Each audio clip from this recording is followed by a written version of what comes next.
Over the last month or so, we talked about faith and feelings over faith, and that can get heavy.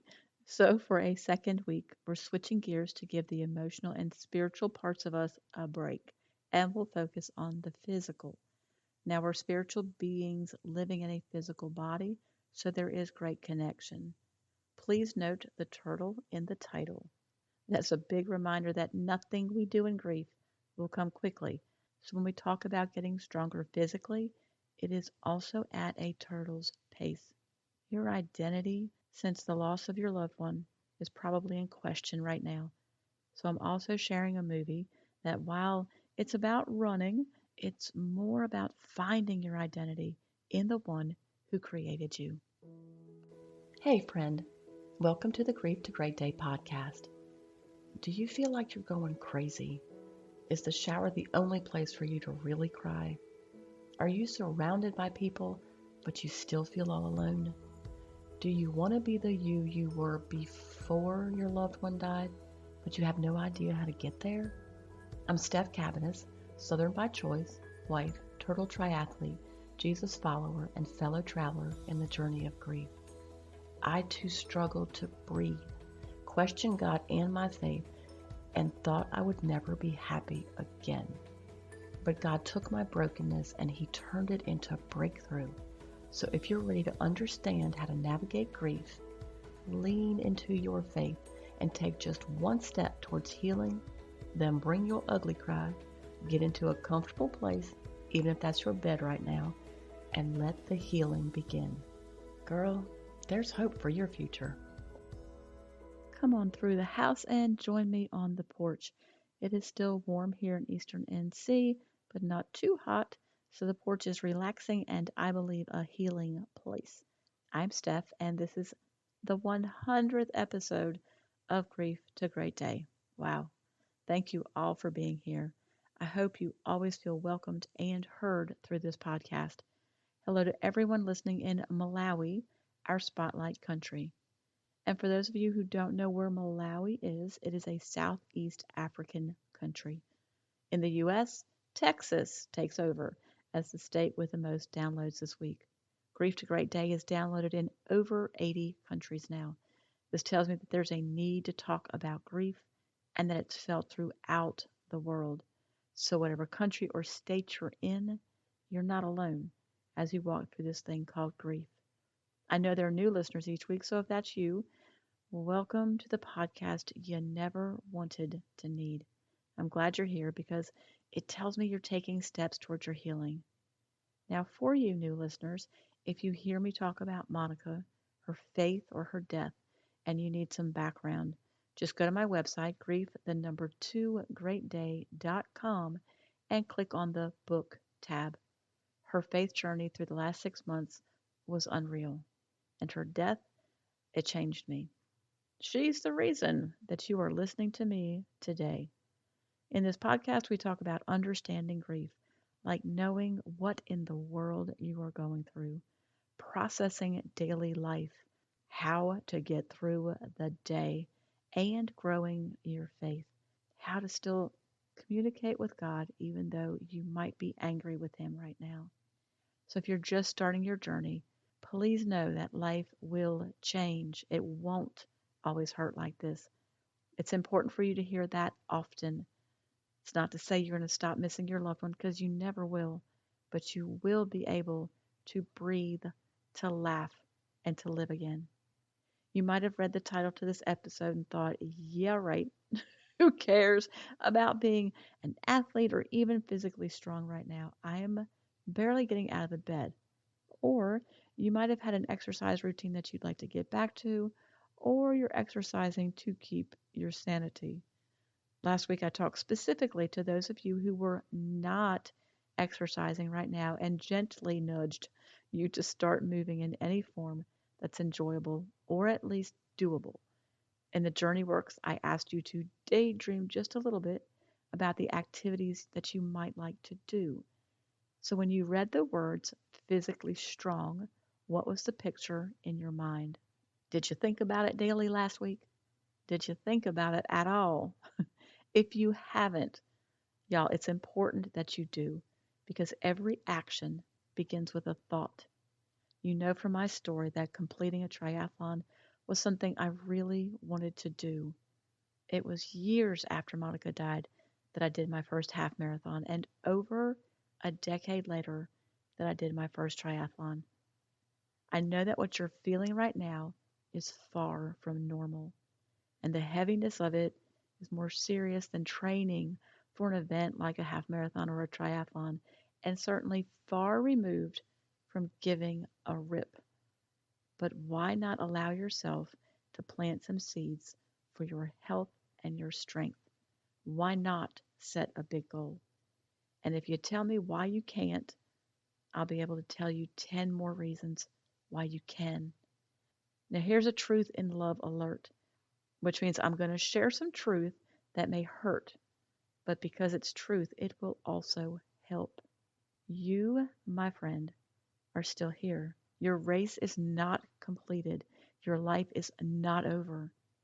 You're still breathing, and you wonder how that's even possible right now, but you are. You made it through another day that you didn't think you would. So, if you're still breathing, there is still purpose for you to fulfill. As I'm talking about physical health and strength, it's because you need to be strong to fulfill your purpose. You have to do the hard things to feel better, to be better, and to walk in God's calling, even if you feel anger at me for saying that right now. I know this because my whole first year was only about pain, about anger, confusion, and trying to survive the days.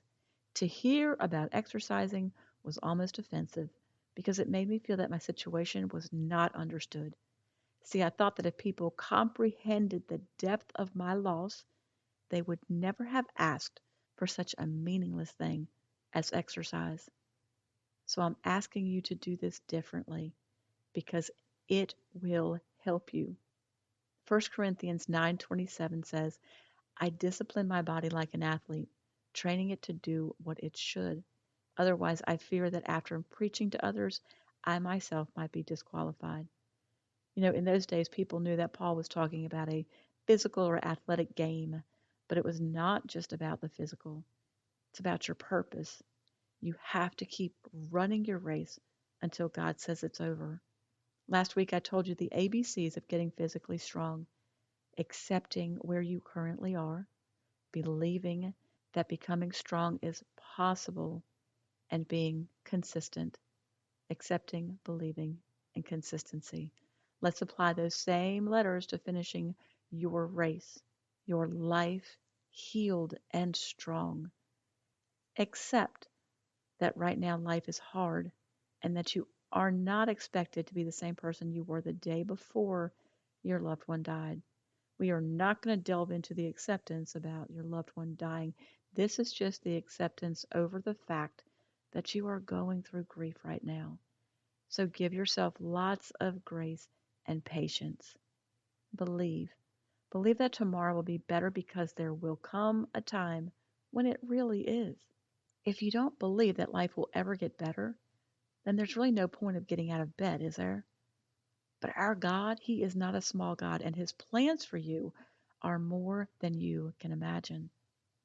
Consistently seek God, question Him, be angry, but also seek His presence in prayer and reading your Bible. Seek His comfort and that peace that cannot be explained. To me, that kind of sounds like pray, read, and rise. Look, if you have time this week, please watch the movie Overcomer from the Kendrick brothers. It's about running, but it's also about so much more. It's about what you're going through right now, about finding your identity in the one who created you. I'll leave the link for the trailer of the movie in the show notes. So, why is all this important right now? Because the actions you take to become stronger physically, they're going to help you in grief. Physical activity will reduce your stress, calm your emotions, improve your sleep, and make you feel better. And these positive physical changes will help you in your healing. Remember, turtle slow is just fine. Just get or keep moving. So, what goal can you set today?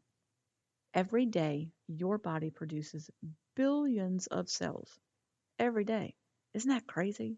These cells are either stronger or weaker than the ones they replace. So, either we're eating right and exercising and the cells become stronger, or we self medicate with alcohol, food, smoking, or drugs, and the cells, they become weaker. I mention this to tell you that everything you do today is important for your tomorrow. Your thoughts and actions today are the foundation for your tomorrow. Every day is important. Every day is a fork in the road. It is in the daily grind of life that momentum and transformation occur. You just can't see the results yet. Doesn't mean it's not happening. Your journey works for this week is a little different. I'm asking for a favor for your journey works. This is the 100th episode of Grief to Great Day, and it has been a blessing to do this podcast each week and an honor to walk with you overcoming women. That's what made me think about that movie, Overcomer. If this podcast has helped you in any way, please go to iTunes, search for Grief to Great Day, and leave a rating and a written review for the podcast. Leaving a review on iTunes, specifically iTunes, don't ask me why, I don't know, but specifically iTunes will help the podcast grow and reach more people. I would really appreciate you taking the time to do that. By listening to this episode, it tells me that you are doing the work of grief, and I know that's not easy. If you're ready to take another step towards your healing, then just go to my website, grief2greatday.com, for more resources. If you don't have a church home, visit my church, opendoorchurch.com. Links to everything you need are in the show notes. In the meantime, remember who holds your future and know that you are not alone.